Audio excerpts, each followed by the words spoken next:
Welcome to আইলিপ YouTube channel. আগের দিন যেরকম বায়োলজির একটা চ্যাপ্টার নিয়ে সার্কুলেশন নিয়ে আমরা একটু ডিসকাশন করেছিলাম চ্যাপ্টার ওয়াইজ। আজকে আমরা আর একটা ছোট্ট চ্যাপ্টার, কিন্তু বেশ ইন্টারেস্টিং চ্যাপ্টার, সেটা হচ্ছে ইভলিউশন অ্যান্ড অ্যাডাপ্টেশন। তার উপর ছোট ছোট কয়েকটা পয়েন্টস নিয়ে আমরা একটু আলোচনা করব। Evolution and adaptation.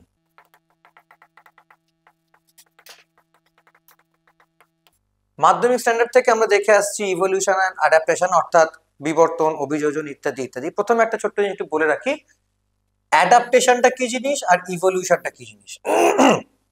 একটা জিনিস মাথায় রাখবে, আমাদের এনভায়রনমেন্টাল কন্ডিশনটা হচ্ছে এটা এভার চেঞ্জিং কন্ডিশন। আজকে একরকম, কালকে একরকম, অর্থাৎ সবসময়ই পরিবর্তন হচ্ছে। এই এভার চেঞ্জিং কন্ডিশনের মধ্যে যখন আমাদেরকে সার্ভাইভ করতে হয়, তখন এনভায়রনমেন্টের সঙ্গে তাল মিলিয়ে চলার জন্য আমাদের মধ্যেও কিছু না কিছু পরিবর্তন দরকার। ঠিক আছে? তো এই পরিবর্তন করে সার্ভাইভ করার যে পদ্ধতি, সেই পদ্ধতিটাকে আমরা বলছি অ্যাডাপ্টেশন।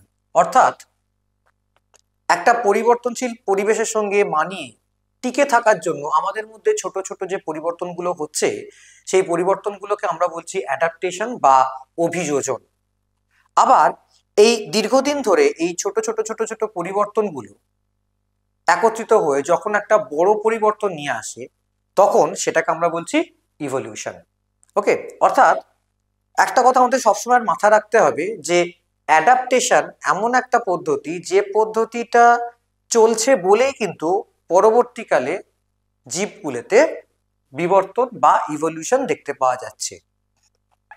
এখানে দেখবে, আমরা যদি প্রিভিয়াস ইয়ার কোয়েশ্চেন একটু ব্রাউজ করে দেখি, তাহলে আমরা দেখবো একটা কোয়েশ্চেন দেয়, একটা স্টেটমেন্ট দেয়, যেটাকে ট্রু না ফলস জাস্টিফাই করতে বলে। সেটা হচ্ছে adaptations lead to evolution. Adaptation leads to evolution, অর্থাৎ অ্যাডাপ্টেশনের ফলেতে ইভলিউশন ঘটে থাকে। ঠিক আছে? তো সুতরাং যদি কোনো কারণে আমাদের মধ্যে অ্যাডাপ্টেশন থেমে যায়, তাহলে কিন্তু স্বাভাবিকভাবে আমাদের মধ্যে ইভলিউশন পদ্ধতিটাও থেমে যাবে। ঠিক আছে? আচ্ছা, এবার এই যে ইভলিউশন বা বিবর্তন চলছে ক্রমাগত, তাতে অনেক সময় কি হয়, কোনো কোনো জীব পরিবেশের সঙ্গে মানিয়ে থাকতে পারছে, অর্থাৎ তার মধ্যে যে পরিবর্তনগুলো হচ্ছে সেগুলো পরিবেশের উপযোগী। আবার কোনো কোনো ক্ষেত্রে সেই পরিবর্তনগুলো উপযোগী হচ্ছে না, যার জন্য তারা মানিয়ে চলতে পারছে না, অর্থাৎ তারা একটা টাইমের পর গিয়ে আস্তে আস্তে বিলুপ্ত হয়ে যাচ্ছে। আবার এরকম যারা বিলুপ্ত হয়ে যায়, তাদের মধ্যে কখনো কখনো দেখা যায় যে কিছু কিছু একেবারে বিলুপ্ত হয়ে গেল, আবার কিছু কিছু ক্ষেত্রে দেখা যায় যে একটা গ্রুপের মধ্যে অধিকাংশ বিলুপ্ত হয়ে গেল, কিন্তু কেউ কেউ কোনো রকম ভাবে টিকে গেল। সুতরাং যারা বিলুপ্ত হয়ে যাচ্ছে তাদেরকে আমরা বলছি এক্সটিংক্ট অ্যানিমাল অথবা প্ল্যান্ট। কিন্তু যারা হারিয়ে গেল তা তো হারিয়ে গেল, কিন্তু তাদের মধ্যে যারা কোনো রকম ভাবে টিকে গেল, অর্থাৎ এই যে গ্রুপ অফ অ্যানিমাল বা প্ল্যান্ট যারা হারিয়ে যাচ্ছে আস্তে আস্তে, তাদের মধ্যে অধিকাংশ হারিয়ে গেছে কিন্তু কিছু সংখ্যক হয়তো টিকে গেছে, তাদেরকে আমরা কি বলি? তাদেরকে আমরা বলছি, মানে এক্সটিংক্টের মধ্যে যারা স্টে করে গেল কোনোভাবে, তাদেরকে বলা হয় লিভিং ফসিল। ঠিক আছে? অর্থাৎ যারা হারিয়ে গেছে তাদেরকে বর্তমানে তাদের কোনো অস্তিত্ব এখন আর নেই, কিন্তু সেই জায়গায় দাঁড়িয়ে তাদের কেবলমাত্র ফসিল পাই আমরা। তাদের সমসাময়িক কিছু জীব, তাদের সমসাময়িক কিছু অ্যানিমাল বা প্ল্যান্ট বর্তমানে থেকে গেছে, তাদেরকে আমরা বলছি লিভিং ফসিল। যেমন লিভিং ফসিলের ক্ষেত্রে আমরা দুরকম এক্সাম্পলই আমাদেরকে মাথায় রাখতে হবে। যেমন যদি আমরা প্ল্যান্টের কথা বলি, প্ল্যান্টে যেটা পরীক্ষাতেও আসে দেখবে, তার নাম হচ্ছে গিঙ্গো বাইলোবা। এটা এক ধরনের জিমনোস্পার্ম বা ব্যাক্তবীজী উদ্ভিদ। আবার যদি আমরা অ্যানিমালের কথা বলি, লিভিং ফসিল, যেমন ধরো লাংফিশ, এটা লিভিং ফসিল। অর্থাৎ এদের সমসাময়িক অন্যান্য উদ্ভিদ বা প্রাণীরা হারিয়ে গেছে, কিন্তু এরা কোনোভাবে বর্তমানের সঙ্গে কিছু অল্প বিস্তর পরিবর্তন করে টিকে গেছে। এবার আমরা যখন পৃথিবীর বিবর্তনের ইতিহাস দেখি তখন দেখা যায় যে একটা গ্রুপের থেকে আরেকটা গ্রুপ ধীরে ধীরে ধীরে ধীরে ডেভেলপ করেছে, একটা গ্রুপ থেকে আরেকটা গ্রুপ ডেভেলপ করেছে। তো যখন একটা গ্রুপ থেকে আরেকটা গ্রুপ ডেভেলপ করছে তখন হঠাৎ করতে তো পরিবর্তন সম্ভব নয়, তখন দেখা যায় যে স্টেপ বাই স্টেপ ডেভেলপ করতে গিয়ে প্রিভিয়াস গ্রুপের কিছু বৈশিষ্ট্য এবং ফোর্থকামিং গ্রুপের কিছু বৈশিষ্ট্য, দুটো গ্রুপের বৈশিষ্ট্য নিয়ে মাঝামাঝি পর্যায়ের কিছু জীব তৈরি হয়ে যায়। ঠিক আছে, যেমন আমরা একটা এক্সাম্পল ছোটবেলা থেকে পড়ে এসেছি আর্কিওপটেরিস। এই যে আর্কিওপটেরিস অর্থাৎ এই সমস্ত প্রাণী বা উদ্ভিদদেরকে বর্তমানে আমরা দেখতে পাচ্ছি না, কিন্তু এদের ফসিল রেকর্ডস আমরা পাচ্ছি। এই সমস্ত উদ্ভিদ বা প্রাণীদেরকে আমরা কি বলছি? এদেরকে আমরা বলছি মিসিং লিঙ্ক। মিসিং লিঙ্ক অ্যানিমালও হতে পারে, আবার মিসিং লিঙ্ক প্ল্যান্টও হতে পারে। ঠিক আছে, তাহলে এখান থেকে আমরা দুরকম জীব পাচ্ছি।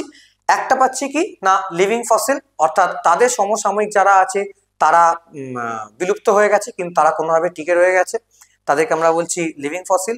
আর কি বলছি না, মিসিং লিঙ্ক, অর্থাৎ বিবর্তনের সময় একটা গোষ্ঠী থেকে যখন আরেকটা গোষ্ঠী, অর্থাৎ একটা গ্রুপ থেকে যখন আরেকটা গ্রুপ ডেভেলপ করেছে তখন প্রিভিয়াস গ্রুপ এবং ফোর্থকামিং গ্রুপ দুটো গ্রুপেরই কিছু না কিছু বৈশিষ্ট্য নিয়ে কিছু জীব ইন্টারমিডিয়েট পিরিয়ডে কিছু জীব আমরা দেখতে পাই, তাদেরকে আমরা বলছি লিভিং ফসিল, তাদেরকে আমরা বলছি মিসিং লিঙ্ক। ওকে, আচ্ছা, এগুলোর পাশাপাশি বিবর্তন, আমি প্রথমে কি বললাম না, ছোট ছোট অ্যাডাপ্টেশন যুক্ত একটা বড় বিবর্তন হচ্ছে।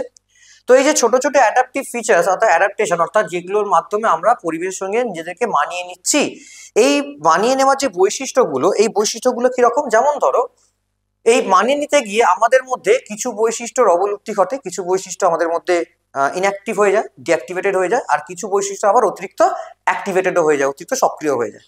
যেমন ধরো, যদি আমি হিউম্যানের কথা বলে থাকি তাহলে আমরা আমাদের ডেন্টাল ফর্মুলা আগের দিন আমরা ডিসকাস করেছিলাম আগের একটা ক্লাসে।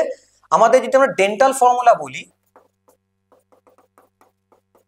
ডেন্টাল ফর্মুলাটা কি আমাদের ডেন্টাল ফর্মুলা হচ্ছে 2123 বাই 2123, অর্থাৎ 2123, 2 হচ্ছে প্রথম 2 হচ্ছে ইনসাইজার, 1 হচ্ছে ক্যানাইন, 2 হচ্ছে প্রিমোলার অ্যান্ড 3 হচ্ছে মোলার।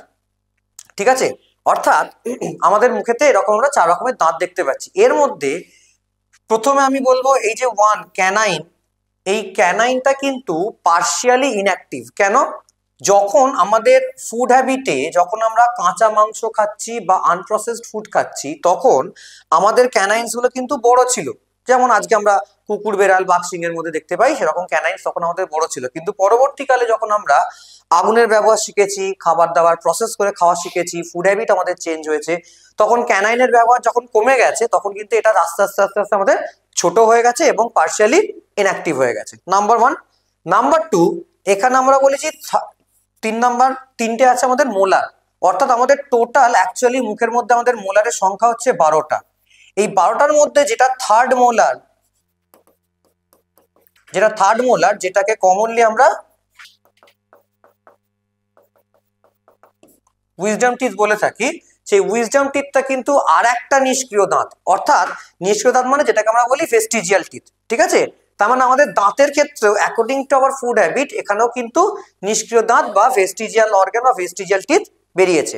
পাশাপাশি একটা সময় আমরা পুরোপুরি হার্বিভোরাস ছিলাম, অর্থাৎ গাছের প্রোডাক্ট, অর্থাৎ ফুল, পাতা, ফল ইত্যাদি খেয়ে আমরা থাকতাম। পরবর্তীকালে যখন আমাদের ফুড হ্যাবিট চেঞ্জ হলো, অর্থাৎ যখন আমরা প্রথমে হার্বিভোরাস থেকে কার্নিভোরাস, দেন কার্নিভোরাস থেকে এগেন ওমনিভোরাস, এরকম ট্রানজিশন হচ্ছে, তো অর্থাৎ যখন আমাদের ফুড হ্যাবিট চেঞ্জ হচ্ছে তখন কিন্তু তার সাথে সাথে আমাদের ডাইজেস্টিভ সিস্টেম বা পৌষ্টিকতন্ত্রেরও একটা পরিবর্তন আসছে, যার ফলে আমরা জানি যে আমাদের যে লার্জ ইন্টেস্টাইন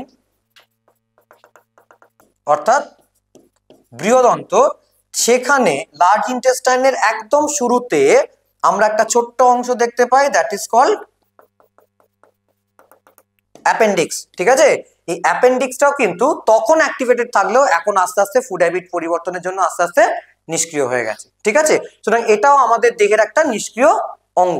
তো এই যে এগুলো বলার উদ্দেশ্য একটাই, সেটা হচ্ছে বিবর্তনেতে আমাদের কিছু কিছু অঙ্গ আস্তে আস্তে আস্তে আস্তে নিষ্ক্রিয় হয়ে গেছে বা কাজ করার ক্ষমতা হারিয়েছে, যেগুলো বর্তমানে কোনো কাজে লাগছে না কিন্তু আমাদের সাথে এখনো রয়ে গেছে। তো এটাও কিন্তু বিবর্তনেরই একটা পার্ট। ওকে, তো এইরকম ঠিক সেম ওয়েতে এরকম আমাদের অ্যানিমালের মধ্যে যেরকম আমরা দেখতে পাই, তেমনি যেমন ধরো আমাদের আগে যখন আমরা গাছের ওপর নির্ভরশীল ছিলাম, পুরোপুরি গাছের ডালে ঘুরে বেড়াচ্ছি, অর্থাৎ একদম ইনিশিয়াল ডেজেতে, তখন আমাদের একটা বড় টেল ছিল, যেটা টেল বোন হিসেবে আমরা বলি, যেটা আমাদের স্পাইনের একদম লাস্ট পার্ট, ঠিক আছে। তো সেইটা যেটাকে আমরা কক্সিজিয়াল বলে থাকি স্পাইনের ক্ষেত্রে, সেই কক্সিজিয়াল পার্টটা বা কক্সিস অনেক সময় আমরা বলছি, কক্সিজিয়াল পার্ট বা কক্সিসটাও কিন্তু একটা সময়তে অ্যাক্টিভ ছিল যখন এটা টেল ছিল। পরবর্তীকালে যখন আমাদের টেলের ব্যবহার দরকার পড়লো না, টেলটা আস্তে আস্তে ইনঅ্যাক্টিভ হলো, তখন কক্সিস বা কক্সিজিয়াল পার্টটা সেগমেন্টটা আস্তে আস্তে ছোট হয়ে আমাদের বডির সঙ্গে ফিউজ করে গেল, ঠিক আছে। তো এরকম নানা রকম পরিবর্তন যেগুলো আমরা দেখতে পাই, তো এই পরিবর্তনগুলোকে, এই এক একটা পরিবর্তন অর্থাৎ কক্সিস তৈরি হওয়া বা কক্সিসের পরিবর্তন, অ্যাপেন্ডিক্সের পরিবর্তন, ক্যানাইনের পরিবর্তন, উইজডম টিথের পরিবর্তন, এই ছোট ছোট পরিবর্তনগুলো, এই ছোট ছোট এক একটা পরিবর্তনকে আমরা বলছি অ্যাডাপ্টেশন। আর এই ছোট ছোট পরিবর্তনগুলো নিয়ে বর্তমানে আমরা যে হোমো সেপিয়েন্স অর্থাৎ মডার্ন ম্যান বা হিউম্যান যাদেরকে বলা হয়, এই হিউম্যানের মধ্যে বর্তমানে যে স্ট্রাকচারটা আমরা দেখতে পাই সেটা কিন্তু একটা ইভলভ স্ট্রাকচার, অর্থাৎ অনেকগুলো ছোট ছোট অ্যাডাপ্টেশন একসঙ্গে এসে একটা নতুন স্ট্রাকচার তৈরি করেছে, ঠিক আছে। তো আশা করি কিছু কনসেপ্ট দেওয়া গেল। তো দেখতে থাকো আমাদের ভিডিও এরকম ভাবে, ফার্দার পরবর্তী ভিডিওতে আবার দেখা হচ্ছে।